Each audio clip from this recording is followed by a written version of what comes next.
Joining us now is William Douglas Campbell. He is the Uranium One FBI informant. Now, to protect the identity of Mr. Campbell, we have had to put him in shadow. Sir, it's an honor to see you, and we welcome you to the program. You have worked as a operative, if I can use that term, for multiple agencies. How many years? 30 years. And you first got involved. You were within a Putin-Russian operation within the United States since 2009, correct? Actually, earlier than that. My work, when I was handed over to the FBI, started in 2005, and I was under, ultimately, formal contract and an associate partner with the Russian government and its senior Russian nuclear leadership, who worked directly and indirectly by appointment of Putin. Yeah. So when you say handed over, you're talking about 30 years you've served your country. Would it be fair to say in dangerous situations at times? Yes, sir, you could say that. Life-threatening, maybe? You could say that. So at some point, Mr. Campbell, your life's at risk. You see Russians have infiltrated the United States of America. They're living within America. And at some point, you became aware that Russia wanted to get a foothold in the uranium industry and that they were going to look at this conglomeration known, what we now know as Uranium One, and that deal was going to give them that foothold if, in fact, it was approved by 9 government agencies. Yes, sir. There was no question about it. Yeah. And the FBI knew that? The Bureau knew it. The Uranium One position was a part of a long-term strategy, a 4-tier strategy by the Russians.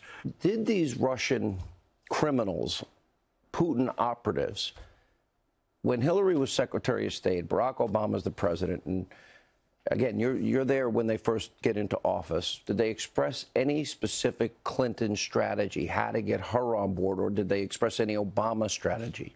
This was a criminal investigation of people that I had reported. And yes, the Russians and the United States conspirators I was working with stated the Clintons were implicated.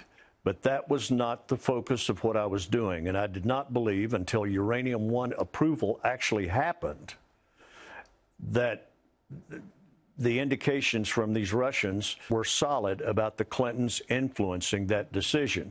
Were they telling you that they had confidence that Clinton would sign off on this deal? Absolute confidence. Did they have confidence that Obama would sign off on this deal? They were quite sure that Obama and the administration, who they had deemed and labeled as being very weak multiple times, would respond favorably. You're risking your life. I got to imagine that hearing that your country is weak and your president and secretary of state are weak, I would feel bad for my country, if you will. Mr. Hannity, I reacted to it, and I challenged my FBI handlers as to why the hell all the work done monitoring the successful Russian strategy that I'd been reporting since 2005, 2006 had fallen by the wayside, and CFIUS approval had been allowed to succeed. What did they say to you? What was their possible there's no reason, I can't expect any reasonable explanation as to why America would hand over America's precious uranium when we don't have enough.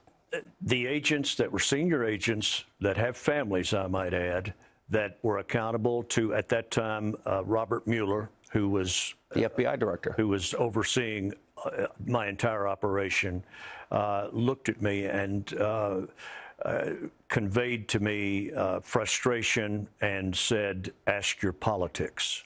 It takes my breath away. This is key to America's national security. It was political, and they believed that Hillary Clinton would be elected president. They were gun-shy, they were political, and they turned their back on the country, in my opinion.